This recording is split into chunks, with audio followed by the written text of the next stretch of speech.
my talk. Here we go. How he said he living life as a gringo, where you question where you fit in every time you mingle. They say you do this with not enough that. My rapping is really bad. This life as a gringo. Yes, hello and welcome to another episode of Life as a Gringo. I am Dramos, of course, and I hope all of y'all had a great long weekend. For those of you who are fortunate enough to have yesterday off, and of course, I mean, we have to give thanks and honor the human being responsible for that day off, and more importantly, the legacy that this person left behind. And of course, that's Martin Luther King Jr., or Dr. Martin Luther King Jr., I should say. And I was just kind of stewing on this, yesterday and watching some documentaries on him and just kind of reflecting on some of the quotes that I'd been seeing floating around online. And it really inspired me to want to do something that was based upon, of course, some of his teachings. And specifically, when it comes to the idea of purpose, it's, obviously Dr. King is somebody who found his purpose and fought, sadly, with his very life for that purpose. And that kind of had me thinking about this YouTube video that I had seen a few weeks back. Randomly, it just kind of popped up on my algorithm, as it typically does. And it was a video from CNBC, and it was how to be happy. And they kind of break down, places around the world that are considered to be the happiest. They break down what certain psychologists will say about the actual keys, the keys to being happy and actually being fulfilled in this life. And one of them was reminiscent of something that I feel like Dr. King not only spoke about, but stood by, and is something that is a part of his legacy, obviously. And that's the idea of believing in something larger than yourself. So that's kind of what I want to get into today. And I'll be honest with you, I think selfishly even, it's something that I'm kind of like pontificating upon. And it's one of those things I kind of feel like I love having this platform to be able to kind of, flesh out some of these ideas that are running around in my head. I don't really keep much of a script. I kind of have like a bit of an outline of things I want to get to in each episode. But outside of that, everything is kind of just me having my thoughts and my stream of conscious and, allowing that to come across on the microphone and for the show and kind of allowing me to really just get these ideas out of my head. So I wanted to kind of stew on this a bit here for the podcast, because I thought that not only selfishly for myself, but I also just thought for all of you listening, how beneficial it is to realize how important it is, to be really connected to something that is a bit bigger than just yourself. So, and with that said, let's get into all of it, as we always do, with a bit of a deep dive in a segment we call For the People in the Back. Say it louder for the people in the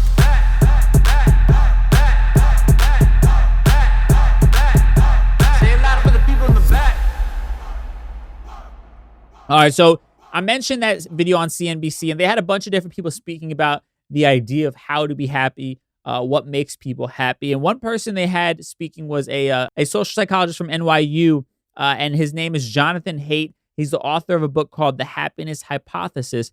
And he basically says that human beings are complex creatures who, quote, survive and thrive in an intensely social world. And his quote on when it comes to actual happiness, he says, quote, "True happiness comes when you get three kinds of relationships right."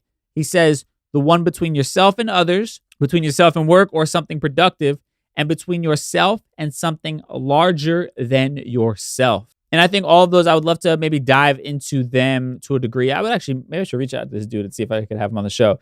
But the third one is the one I want to really get to here. Relationship between yourself and something larger than yourself. Like, I think for me, as I look back, things didn't really start making sense for me probably until, the pandemic 2020, when I really felt like I honed in on what was important to me, what was, really the thing that I felt mattered most in this world. And that was advocating for people of color, advocating for my community specifically, and it wasn't until I kind of really started getting involved in producing that type of content that I really felt like, man, I'm genuinely connected to myself. Because before that, most other things I wanted to do, while of course I always loved helping people, if I'm really being honest, most of those things, were self-serving, being a DJ and making music and all these different kinds of things. And of course, to a degree, you help people with joy in the music that you make or the music that you play and things like that, helping them escape from their trials and tribulations of life. But if I'm being really honest, on the greater scale of it, it's not truly making such a huge, profound impact, and for me, I think I definitely began to feel a bit more like like I actually was finding myself once I began to kind of dive headfirst into this type of content, really having a purpose-driven message to everything that I do. And Huffington Post had this really great article that kind of bounces off of this, and I want to read some of this stuff from it. And their article is Connect to Something Greater Than Yourself. And they talk about these various different levels. I'm only going to talk about the one that kind of discusses what we're talking about here. And for them, they had 4 levels. And the 4th level they talk about when it comes to connecting to something greater than yourself is they list religion, spirituality, and values. And they go on to say, if you feel connected to something larger than yourself, you're driven by the very highest level of achievement, greater than the people around you, whether that means God, spirituality, or a set of values you live by. In short, something that will outlast and outlive you. And that last part is incredibly profound to me. The idea of something that will outlast and outlive you. And that actually brings me to this quote that I had found during kind of the prep for the show. And it's from Albert Pike. And he says, what we have done for ourselves alone dies with us. What we have done for others and the world remains and is immortal. And that's so incredibly powerful, especially when you talk about somebody like Dr. Martin Luther King, right?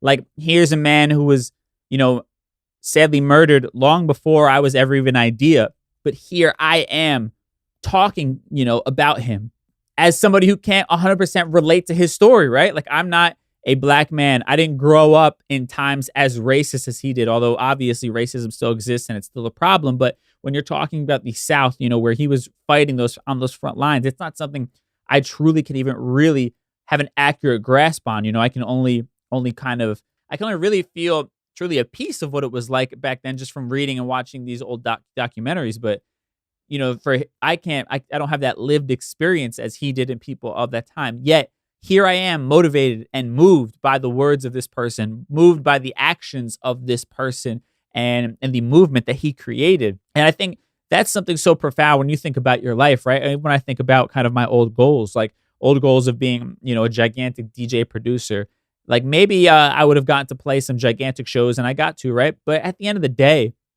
I'm probably going to be the only person who really remembers those nights, right? Like I'm going to be the only person who is truly going to be touched by those nights for the most part. Maybe some people had a good time, they had fun, but the profound impact is really just left on me, right? Because I got to achieve my goal by playing in front of one of these huge crowds or at a particular venue, but I didn't do anything to really affect change that will leave an ongoing legacy, and to me, when I think about my life and the short time that we have here on this earth, or the precious time, I'd rather say, it's like, do I want to do things that will exist in a bubble for the time that I'm walking on this earth?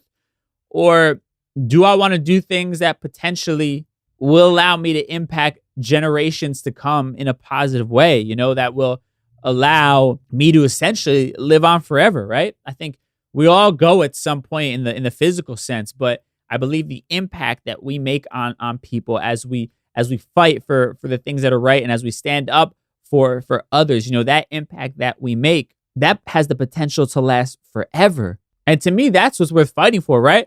That's what's worth getting out of bed every morning and doing the grind, doing the work. The idea that what I'm creating will be touching people and potentially changing lives long after my physical body leaves this earth. Like, what a blessing that is. What a special thing that is. And that's why I can see how this idea of having some greater purpose larger than yourself leads to an idea of fulfillment, because the idea that work I'm doing now will potentially live on forever. I'll in some way be able to live on forever. If that doesn't motivate you, I don't know what will. Like, to think the work I do right now or that you do right now could have an impact on generations to come, decades and decades from right now. Like that's a hell of a reason to get out of bed every morning and do your thing. And for those of you who haven't necessarily found that part of yourself yet, I don't want you feeling down, To be honest, I'm still searching for it in various ways, really trying to refine it, what it means, right? I've maybe figured out who I want to speak to, what I want to speak on behalf of, but the vessels and ways of doing so are ever changing for me. The ideas are ever changing for me. But for those of you who maybe are still looking for that thing for yourself, Huffington Post in the same article had a really kind of great way to break down a way for you to do some soul searching. And like I said, they have 4 levels. I'll quickly read them, where they talk about, the ideas of how to find happiness. Level 1, individual goals, things you do for your own pleasure and satisfaction. Level 2, family. Number 3, community. You're not only driven by your own achievements or the well-being of your family, but also those around you. And then, obviously, like I said, level 4, when you talk about religion, spirituality, and values, something larger than yourself, creating something, once again, that will outlast and outlive you. And they say, they talk about all this stuff as different levels, right? So level 4, the one that I'm focusing on, is the highest level you could possibly achieve. And they say the higher the level, the greater your resilience. They say with each step up in the connection, you're more resilient, not to mention more satisfied. Each subsequent level strives for more and deeper reach, and it's that higher purpose that gives you the power to withstand anything. As we like to say, the bigger the boat, the less likely it is to capsize. And that's interesting because they talk about, as you elevate beyond these various levels of just serving yourself and then your family, your local community, and then something much larger than yourself, it's the idea that no matter what bullshit life throws at you, when you have a calling so high, when you have a purpose so high, and you have this connection to this purpose that is so much bigger than you, and the sort of fire that is lighting underneath you, it makes it that much harder for any of life's bullshit to bring you down, right? And that's why they talk about this is the ultimate level of happiness, that to be fighting for something so much bigger than yourself, because it allows you to recognize how small everything else really is when you are thinking about it in that way. And on to what they were talking about when it comes to soul searching, they say, ask yourself how you might connect with a cause on all 4 levels. They say level 1, how do you define success? What short-term and long-term goals do you have for yourself? What do you wish for yourself to achieve and to experience? Level 2, how does your family inspire you? What do they demand on you to do? Or B, what goals do you have for your family? What can help you and your loved ones come to realize these goals? And then level 3, what are your hopes for your community? How do you define community? As your circle of family and friends, or a group as large as your country or even humanity? What sort of change or progress do you wish for this group? Is there a problem this community faces that you are inspired to fix? How can you make your world a better place? And then level 4, which we're focusing on, although I think we could take a part of what they're saying when it comes to community and fighting for your community.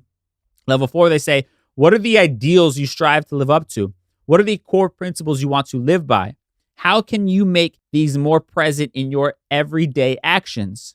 They say identifying these purposes requires some deep thought and maybe even some soul searching. The power that real purpose brings to any effort makes it all worthwhile. So take the time to identify how you connect with something greater than yourself and prepare for the power you will wield when you tap into that intention.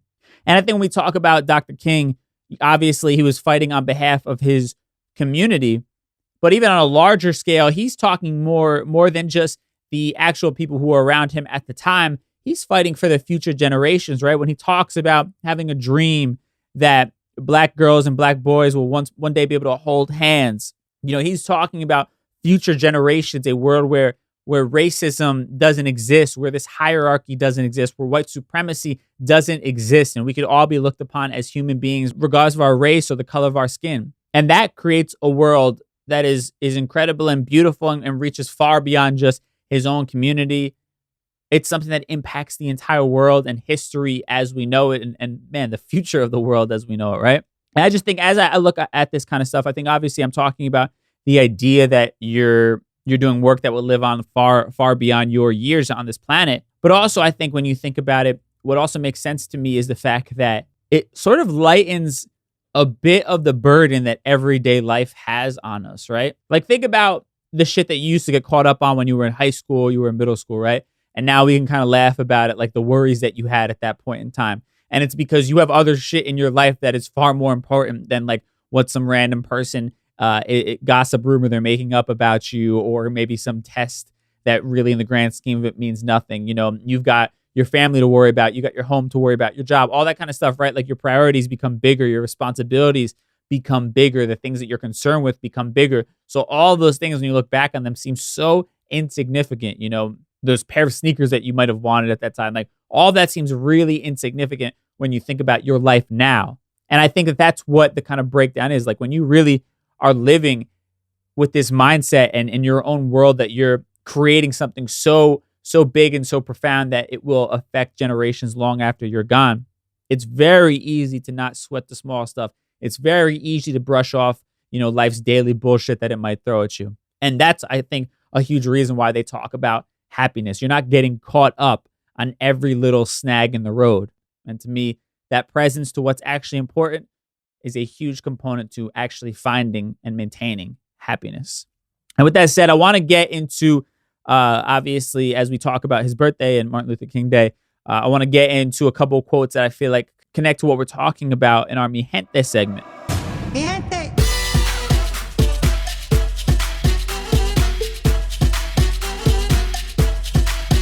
All right, so I want to read a couple quotes from Dr. Martin Luther King Jr. that I think are of course profound, but connect to what we're talking about, this idea of finding something bigger than just yourself. And for starters, this quote I think stuck out to me. It was, quote, "An individual has not started living until he can rise above the narrow confines of his individualistic concerns to the broader concerns of all humanity." And I love this because you always hear people talk about the idea of like being reborn, right? When they find God or find whatever it might be, right? Something, higher than themselves for at the risk of sounding redundant. But I think there's a reason for that. I think that without having something bigger than just yourself, I think it's really easy to feel like you're kind of running in place or you're kind of like just stabbing in the dark, right? And just moving sort of moment to moment. And I think you also, when we think about a lot of people in entertainment even, right? We hear so many stories of people being unhappy. I mean, how many suicides have we sadly seen from people, who were, or overdoses, whatever it was, people who were, seemed to have everything any of us could ever want, right? Money, fame, success, all of the above, but still were very much unhappy. I'm not here to speak on behalf of them that, they didn't have a purpose in life, whatever the case may be, but just generally speaking, generalizing this, kind of looking from the outside looking in here, I think many people, and this has happened to me, and I haven't reached, great levels of success like a lot of the people I'm kind of referencing, but you begin to realize once you start checking off a lot of these individualistic goals that you have, they feel good for the present moment, but it doesn't stay, that great feeling doesn't stay, and it's very easy to drop off and become depressed because you're like, man, what actually makes me happy? I fought so hard to get this, and I thought it would make me happy, and it doesn't. I'm sure we've all had that moment, regardless of where you are in your life. You had a moment like that where you achieved something you wanted, you hooked up with the person you want to hook up with, you got that grade, got that car, whatever it is, and eventually you realize it didn't solve, your problems. You still were unhappy or unfulfilled with life.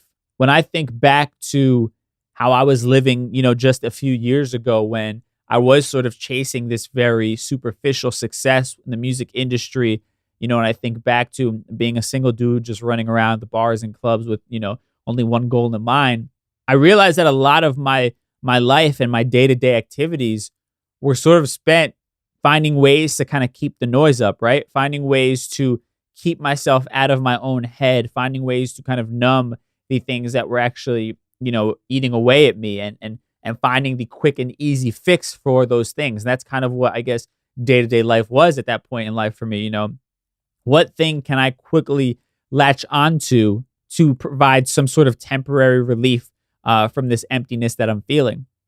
And listen, I'm not going to say that I don't go through those phases every once in a while, feeling down or depressed or anxious, but the reality is, it's slowly gotten better. And especially a lot of the work I'm doing on myself, like it's definitely the space in between those moments of sadness or the length of time those moments of sadness linger has gotten shorter and shorter. And even when those moments sort of do persist, it's very easy for me to reflect on the work that I'm doing and understand that I'm truly living for something greater than myself. And it sort of gives me that motivation to hop back up and start, continue doing my work.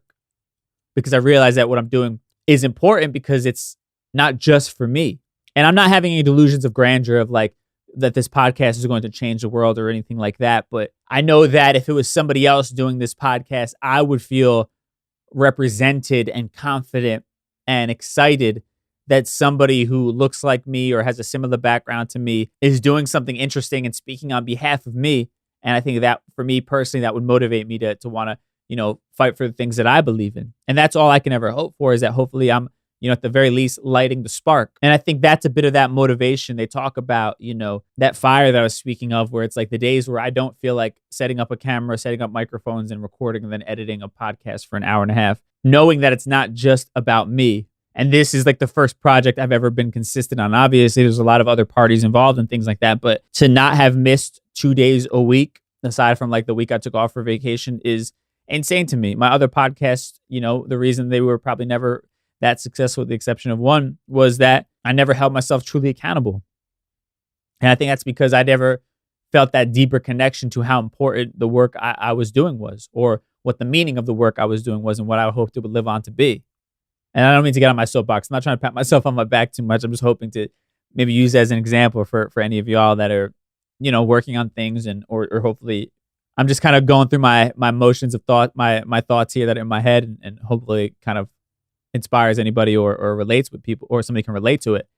So I don't go on too long about kind of just stewing on that. I also want to just read the second quote, the last quote that I have from MLK that I thought was profound, that related to this. He says, "If a man has not discovered something that he will die for, he isn't fit to live."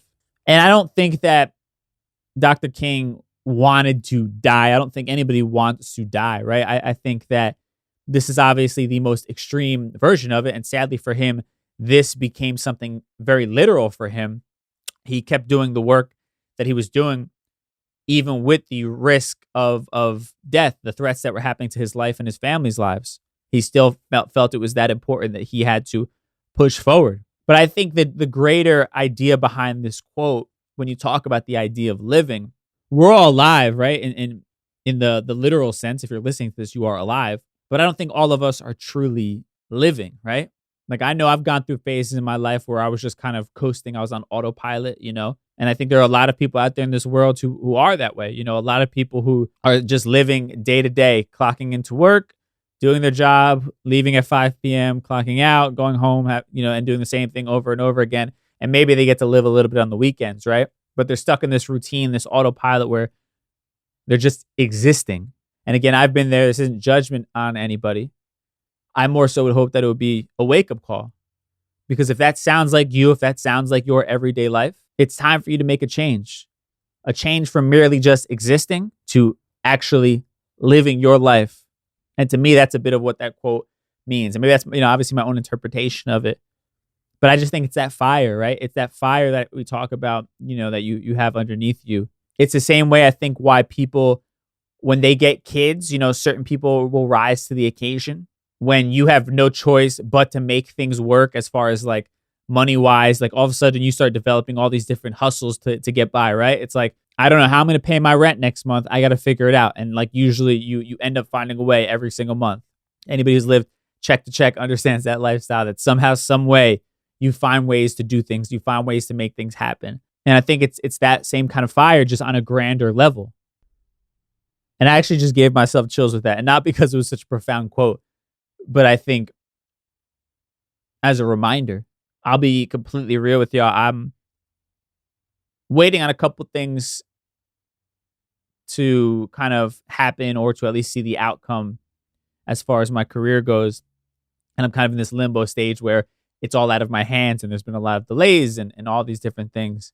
And I think a part of that has made me revert into this place of just kind of watching the days sort of pass by, and, neurotically checking my email, waiting for that email to pop up where I find out what's going on, And it's funny because the thing they teach us in like the Hoffman process is that your subconscious, your spiritual self, has the answers. You're just not necessarily always tapped in or connected to it.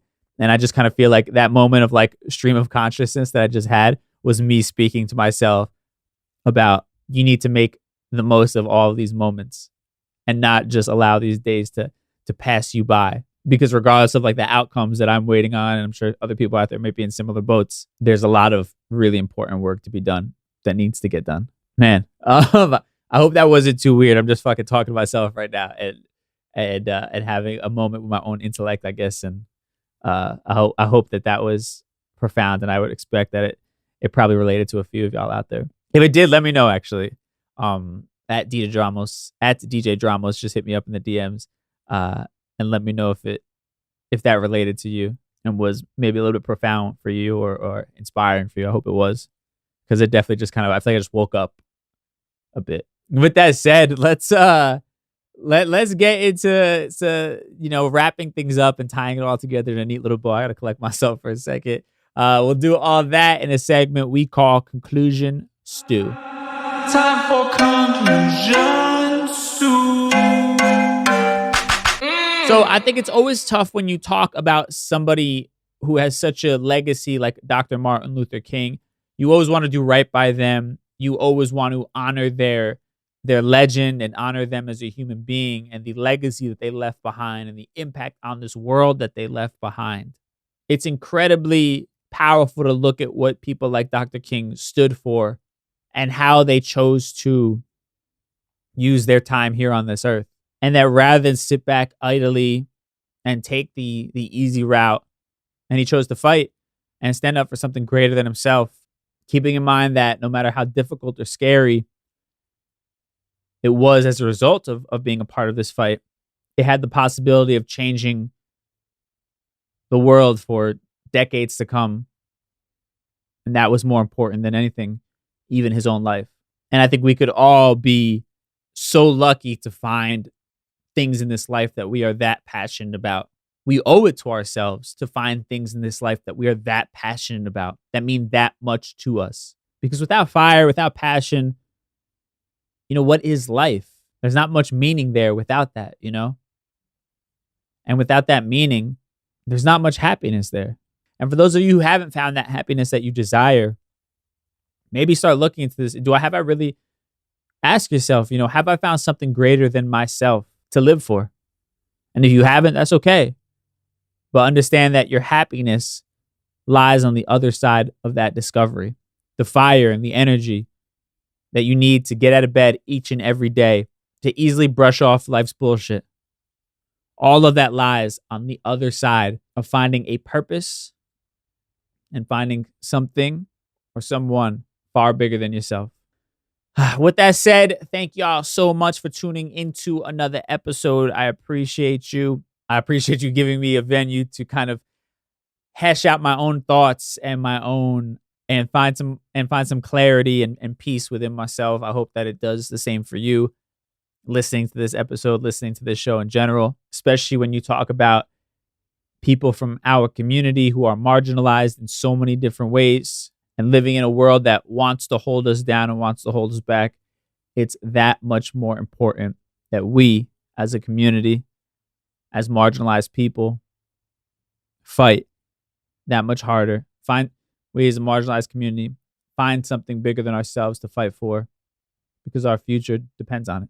And I'll catch y'all Thursday for the Thursday Trends episode. Until then, let me know your thoughts on anything that might have struck you from this episode. I always appreciate that kind of feedback and that conversation at DJ Dramos. And I'll talk to y'all on Thursday. Peace.